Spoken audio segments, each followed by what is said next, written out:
अस्सलाम वालेकुम friends, information world में खुशामदीद। आज मैं एक जिनज़ादी दिलचस्प दास्तान की किस्त नंबर 2 के साथ हाजिर हूँ।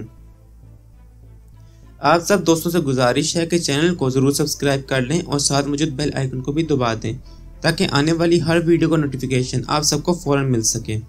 मैंने चैनल 2017 में शुरू किया था और अब 2020 है और सब्सक्राइबर 1000 भी नहीं हैं, तो आप लोगों से खसूसी इल्तिजा है कि मुझे सपोर्ट करें। आइए अब कहानी की तरफ चलते हैं। शराजिया ने हिना के कैबिन के पास जाकर दरवाजे पर दस्तक दी। कम इन। अंदर से हिना की आवाज़ आई। शराजिया दरवाज़ा खोलकर अंदर दाखिल हो गई। हिना फ़ोन पर बात कर रही थी। इसे ये फ़ोन शायद जमान ने ही किया था। बैठो। शराजिया खामोशी से कुर्सी पर बैठ गई। हिना फ़ोन पर यस सर कर रही थी। वो बार बार गुस्से से शराजिया की तरफ देख रही थी। उसने रिसीवर रखा और शराजिया को बुरी तरह घूरने लगी।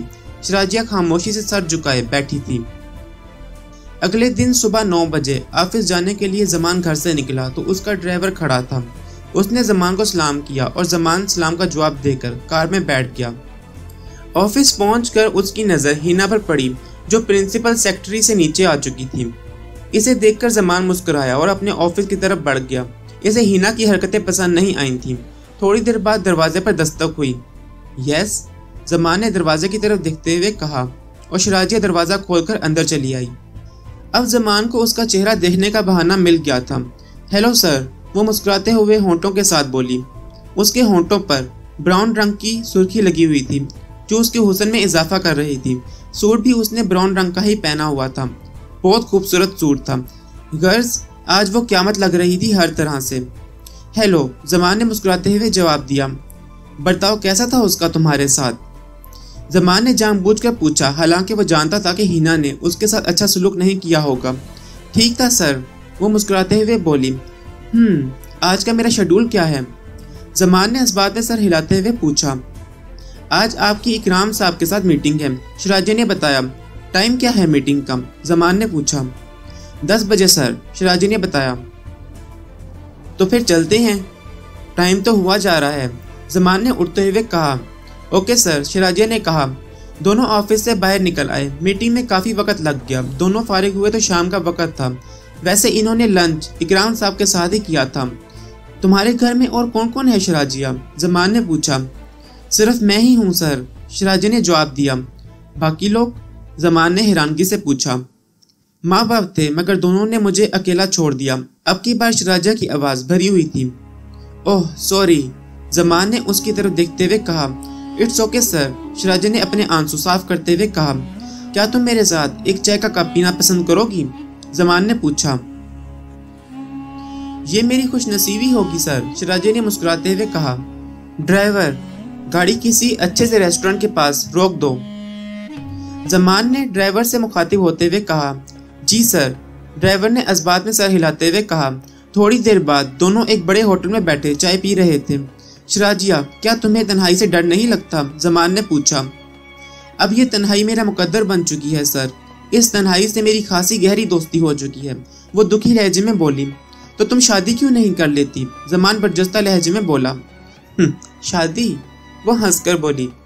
मुझ गरीब के साथ लोग शादी नहीं करना चाहते, सिर्फ एक रात गुजारना चाहते हैं। इस मर्तबा उसकी आवाज़ भर गई। क्यों? जमान हकलाया।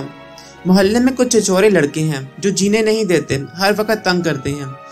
अब तक तो बची हुई हूँ, न जाने कब वो मेरे साथ घटिया हरकत कर बैठे, शराजिया रोते हुए बोली। शराजिया, तुम रो मत, मैं उनका कुछ इंतज़ाम करता हूँ। जमान को उसके रोने से बहुत तकलीफ हो रही थी। मैं पुलिस से इस बारे में बात करता हूँ, वो कुछ करेगी इन लोगों का। नो सर, आप ऐसा कुछ मत कीजिएगा। अगर पुलिस ने इन्हें मारा पीटा तो वो गुस्से और जिद में मेरे साथ कुछ बुरा ना कर डालें, शराजिया ने रूहानसी लहजे में कहा। तो जमान कुछ ना बोला। चाय पीने के बाद वो कार में आकर बैठ गए और कार चल पड़ी। यहीं उतार दीजिए मुझे सर, शराजिया ने कहा। तो मैं घर ड्रॉप कर देता हूँ, जमान ने कहा। थैंक यू सर, मैं यहीं से चली जाऊंगी। वो लड़के बाहर ही बैठे होंगे, इस तरह मुझे तंग करने का इन्हें एक और बहाना मिल जाएगा, शराजिया घबराते हुए बोली। तो जमान का दिल चाहा कि वो इन लड़कों को कत्ल कर डाले, लेकिन वो मजबूर था।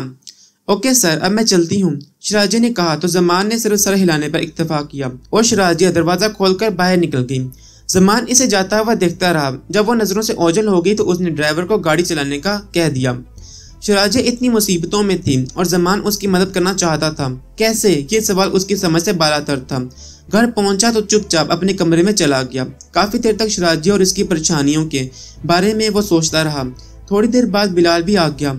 हेलो सर, वो आते हुए बोला तो जमान ने चेहरा उसकी तरफ किया और फिर दोबारा नीचे कर लिया। क्या हुआ जनाब, मैं आपको सर कह रहा हूँ और आप मेरी तरफ देख ही नहीं रहे। जमान शायद आज मजाक के मूड में नहीं था। वो फिर कुछ ना बोला। अरे यार कुछ बोल तो सही, बिलाल तंग आकर बोला। क्या बोलूं, जमान ने उससे संजीदा लहजे में बोला। कुछ भी बोल, लेकिन बोल जरूर, बिलाल ने मुस्कुराते हुए कहा। क्या बोलूं, कुछ बोलने को दिल नहीं करता, जमान उदास लहजे में बोला। क्या हुआ, आज बहुत संजीदा लग रहे हो, बिलाल ने हैरान होते हुए पूछा। हाँ यार, काफी देर से एक परेशानी में मुब्तला हूँ और हल निकल नहीं रहा, जमान ने उसकी तरफ देखते हुए कहा। आखिर मुझे भी तो बताओ क्या परेशानी है, बिलाल भी संजीदा होते हुए बोला। जमान ने शराजिया के मुताल्लिक इसे तमाम बातें बता दी। मैं कभी भी इतना परेशान नहीं हुआ, लेकिन आज परेशानियों ने मेरे गिर्द घेरा डाल लिया है। मैं शराजिया की मदद करना चाहता हूँ, जमान ने सारी बात बताते हुए कहा। मेरे पास इसका हल है, अगर तुम मानो तो, बिलाल ने कहा। क्या, जमान ने फौरन पूछा। तुम शराजिया से शादी कर लो, बिलाल संजीदा लहजे में बोला। क्या कह रहा है, तू पागल तो नहीं हो गया, जमान ने कहा। जमान, इस बात का हल यही है, तू इससे बात तो कर, मुझे पूरा यकीन है वो मान जाएगी, बिलाल ने उसकी तरफ देखते हुए कहा। नहीं, वो नहीं मानेगी, जमान ने नफी में सर हिलाते हुए कहा। क्यों नहीं मानेगी, बिलाल ने वजह पूछी। वो समझेगी कि मैं उस पर तरस खाकर ऐसा कर रहा हूँ, जमान ने कहा। तू इसके दिल से इस तरह की हर बात पहले से ही निकाल देना, बिलाल ने हल बताया। लेकिन, जमान हकलाया। लेकिन कुछ नहीं, तो इससे बात तो कर, बिलाल ने इसे टोकते हुए कहा। मुझे पूरा यकीन है कि वो जरूर मान जाएगी। ये सुनकर जमान कुछ ना बोला। अच्छा, अब एक कप चाय तो पिला दो, बिलाल ने कहा तो जमान असबात में सर हिलाकर नासिर को आवाज देने लगा। अगली सुबह जमान नाश्ते से फारिग हो चुका था। उसने अपना कोट पहना, बाहर उसकी गाड़ी ड्राइवर समेत खड़ी थी। वो गाड़ी के करीब पहुंचा तो ड्राइवर ने इसे सलाम किया। वो सलाम का जवाब देता हुआ गाड़ी में बैठ गया। आज वो बहुत खुश था क्योंकि शराजिया से वो बात करने वाला था। उसकी गाड़ी अब मेन रोड पर आ चुकी थी। सुबह का वक्त था, इसलिए सड़क पर काफी रश था। जमान की गाड़ी अब मेन रोड से होते हुए एक सुनसान सड़क पर जाने लगी। इस सड़क पर ट्रैफिक न होने के बराबर ही रहता था। जमान के ख्यालों पर शराजिया छाई हुई थी। इसे हर जगह शराजिया ही शराजिया नजर आ रही थी। अचानक जमान की नजर आसमान की तरफ उठी तो वो हैरत से आसमान की तरफ देखने लगा। एक अजीब किस्म का परिंदा गोल दायरे में उड़ रहा था। काफी बड़ा परिंदा था। उसके पंख काफी बड़े थे जो बड़ी तेजी से चल रहे थे। अचानक परिंदे ने गोल घूमना बंद कर दिया और अब वो तेजी से नीचे आने लगा। जमान की हैरत में तब मजीद इजाफा हो गया जब उसने महसूस किया कि परिंदे का रुख उसकी अपनी गाड़ी की तरफ ही था। परिंदे की रफ्तार काफी तेज थी। ड्राइवर, गाड़ी की स्पीड बढ़ाओ, जल्दी करो, जमान घबराते हुए लहजे में बोला। क्या हुआ सर, ड्राइवर हैरानगी से बोला और फिर ड्राइवर का पैर ब्रेक पर जा लगा। गाड़ी चलती हुई सड़क के दरमियान घूमकर रह गई और गाड़ी की तरफ आता हुआ परिंदा गाड़ी से तेजी से टकराया। गाड़ी कलाबाजियां खाती हुई दूर जा गिरी। परिंदा पंख मारता हुआ हवा में खड़ा हुआ और दोबारा सड़क पर पड़ी गाड़ी की तरफ बढ़ा। इस दफा फिर वो जोरदार अंदाज में गाड़ी से टकराया तो गाड़ी दोबारा कलाबाजियां खाती हुई झाड़ियों में जा गिरी। जमान शदीद जख्मी था, लेकिन फिर भी फुर्ती से उसने दरवाजा खोल दिया और गाड़ी से बाहर निकल आया। झाड़ियों की वजह से शायद परिंदा जमान को गाड़ी से नीचे उतरता ना दिख सका। कार झाड़ियों में बुरी तरह फंसी हुई थी। ड्राइवर का सर बुरी तरह से फट चुका था। जमान ने उसके बाजुओं में हाथ डाला। इस वक्त आग का एक जबरदस्त शोला गाड़ी के ऊपर आ गिरा। गाड़ी ने तेजी से आग पकड़ ली। जमान तेजी से पीछे हटा। अगर वो ऐसा ना करता तो फिर गाड़ी के साथ ही आग की लपेट में आ चुका होता। जमान ने परिंदे की तरफ देखा। उसके पंख हवा में बड़ी तेजी से चल रहे थे। उसकी शक्ल बड़ी खौफनाक और हौलनाक थी। काली रंगत थी। अचानक वो परिंदा पलटा और आसमान की तरफ उड़ गया। इस वक्त एक जोरदार धमाका हुआ और जमान चीखता हुआ दूर जा गिरा। गाड़ी के परखीचे उड़ गए। अस्पताल में अफरा तफरी मची हुई थी। सारा ऑफिस अस्पताल में आधमका था। ड्राइवर की जली हुई लाश गाड़ी से निकाल ली गई थी। ड्राइवर के माँ बाप और बहन भाई बुरी तरह रो पीट रहे थे। बिलावल ऑपरेशन थिएटर के बाहर बेचैनी से टहल रहा था। शराजिया एक जगह परेशान बैठी हुई थी। नासिर एक तरफ रो रो कर अल्लाह से दुआएं मांग रहा था।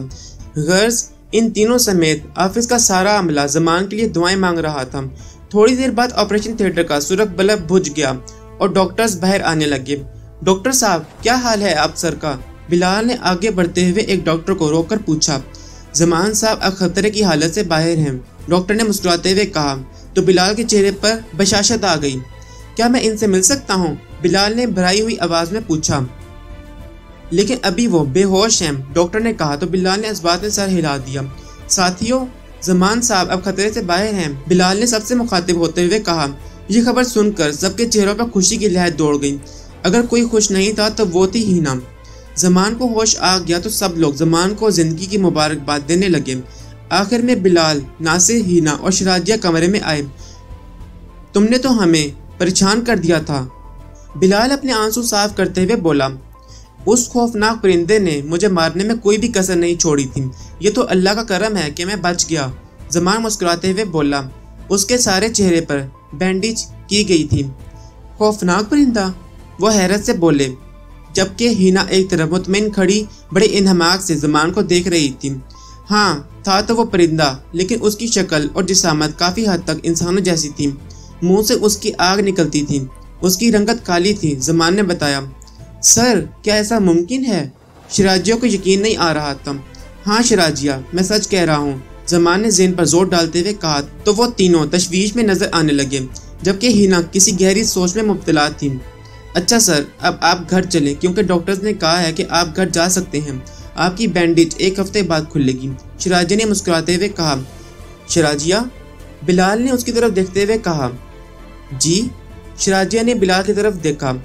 सर को अच्छी ट्रीटमेंट की ज़रूरत है, क्या तुम 1-2 हफ्ते सर की देखभाल कर सकती हो? बिलाल ने पूछा। तो हीना ने इसे खा जाने वाली नज़रों से घूरा। मुझे सर की देखभाल करने में खुशी होगी, शराजिया ने मुस्कुराते हुए कहा। आपको तो कोई एतराज़ नहीं सर?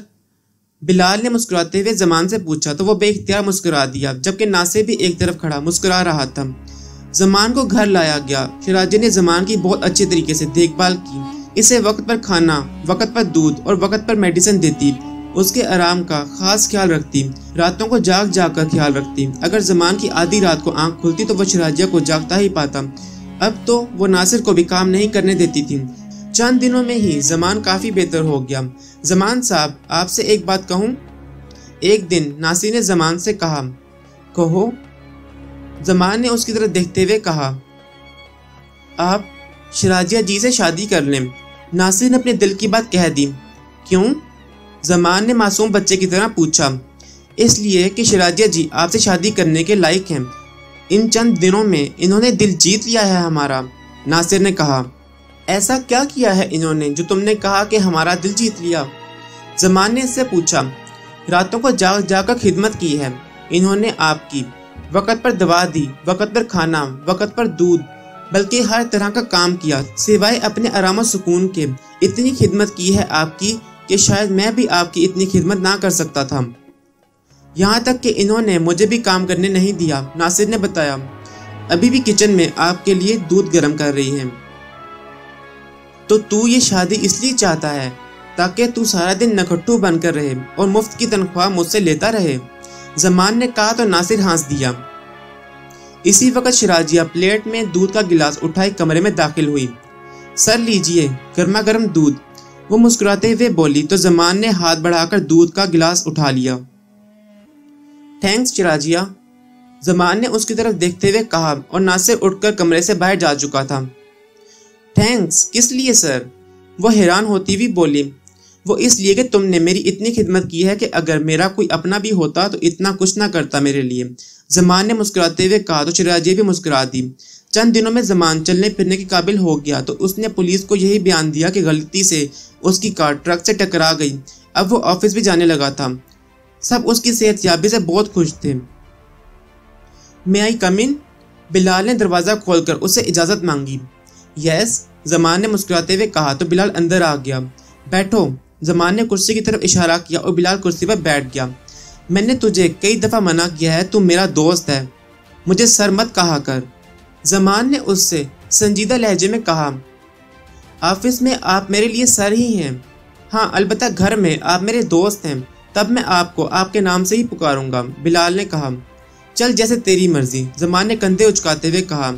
सर मैं आपसे ज़रूरी बात करने आया हूँ, बिलाल ने कहा। हाँ कहो, क्या कहना चाहते हो? जमान मतवज्जे होकर बोला। सर अब आप शिराजिया से इजहार मोहब्बत कर दीजिए, ऐसा ना हो कि कोई और उससे इजहार मोहब्बत कर डाले, बिलाल ने इसे समझाते हुए कहा।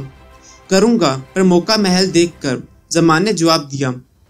मौका आप खुद तलाश करें, ऐसा ना हो कि कोई ये मौका तलाश कर ले और आप देखते ही रह जाएं, बिलाल संजीदगी से बोला। ठीक है, वैसे भी मैंने इसे 5-6 दिन की छुट्टी दी है ताकि वो आराम कर ले, शाह जुमान ने कहा। तो बिलाल हंस पड़ा। आज उसकी छुट्टी पूरी हो जाएगी। सर क्यों ना आज आप उसके घर जाकर बात कर लें, बिलाल ने राय दी। बेवकूफ़ ना बनो, इतनी जल्दी भी नहीं करनी चाहिए, जमान से घूरते हुए कहा तो बिलाल खामोश हो गया। दूसरे दिन जमान ऑफिस पहुंचा। हस्बे मामूल शिराजिया ने दरवाजे पर दस्तक दी। यस, जमान ने दरवाजे की तरफ देखते हुए कहा और शिराजिया दरवाज़ा खोलकर अंदर चली आई। हेलो सर, उसने जमान की तरफ देखते हुए कहा।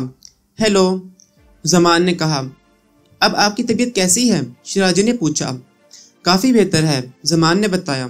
मेरी इतनी अच्छी देखभाल और तीमारदारी के लिए वेरी वेरी थैंक्स शिराजिया, और आज के सारे प्रोग्राम मुलतवी, जमान ने फाइल मेज पर पटकते हुए कहा। आज मेरा लॉन्ग ड्राइव पर जाने को दिल कर रहा है, मेरे सारे काम बिलाल संभाल लेगा और तुम चलोगी मेरे साथ? जमान ने उसकी तरफ देखते हुए कहा। ओके सर, शिराजी ने इस बात में सर हिलाते हुए कहा। थोड़ी देर बाद दोनों कार में लॉन्ग ड्राइव पर जा रहे थे। शिराजिया कैसा फील कर रही हो? जमान ने उसकी तरफ देखते हुए पूछा। बेहतर सर, शिराजिया ने उसकी तरफ देखते हुए कहा। पहले कभी लॉन्ग ड्राइव पर गई हो? जमान ने पूछा। नो सर, जिंदगी में पहली दफ़ा जा रही हूँ, शिराजी ने बताया।